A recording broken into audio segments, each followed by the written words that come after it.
and then show you some catches. We're going to talk a lot about location, and we're going to talk about bait and lure usage, and at the end we'll give you some fur handling tips to get the most out of your bait. I guess what I want you to understand is there's a million different ways to do the same thing. As long as you're efficient, put your sets in good locations, use good bait and lure, and use good traps, you're not going to have any problems. You probably can't see behind me, but there's railroad tracks and this real long fence. It runs for over a mile. This is a split in the field. There's beans on this side. Just to the north there's corn. So I've got the beans stubble ready. The whole purpose of that is so you can see how the animals actually work the sets. There's a lot of theories out there on what the animals are doing. In my opinion, the best thing for you to do is watch the animals. I use a lot of Dukes, I use a lot of Victors, I use some Montana and some Montgomery stuff. Don't get worked up on that. Again, I crowd my trap right up close to the hole. I just make sure that I use those jaw guards, whether it's little chunks of dirt or pebbles or corn pounds or whatever it may be. Something. The edge behind me, and then it goes off the screen here to the right. It's a real nice point for us. As animals work their way across this bean field, it's a real nice focal point for them.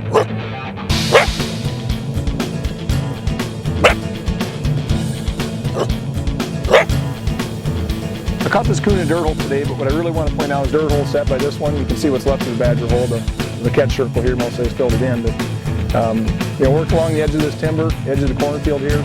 A lot of predatory animals are going to work there. Your fox. You catch this badger with dirt hole set today. We're at an intersection of 4 points. There's 4 fence lines just like this that all converge right here in this spot. We're on the north edge of it. It's going to push the scent across the intersection.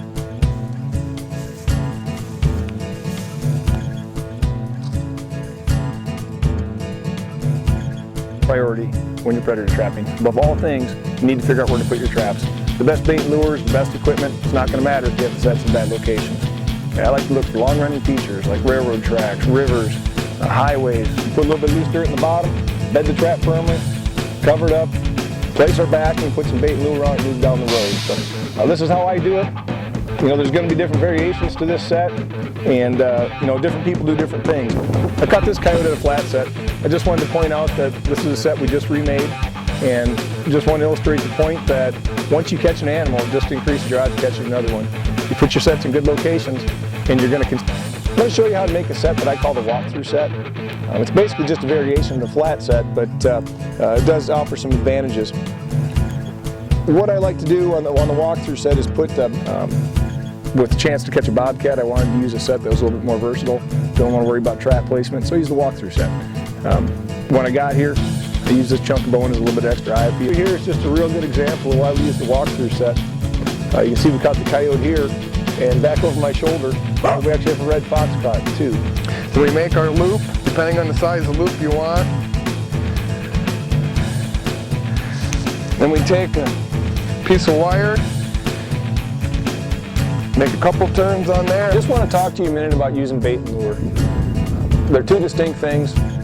Bait is something they're going to eat, and lure is an attractant. It may be a territorial thing, it may be a curiosity thing, it may be something they think they can eat. The tendon right here, you take your knife and go in just down below the ankle joint, go down about 1.5 inches on wire, because our wood stretchers were all full. We mostly use wood. On our coon we do all wood, and then on our fox we use adjustables.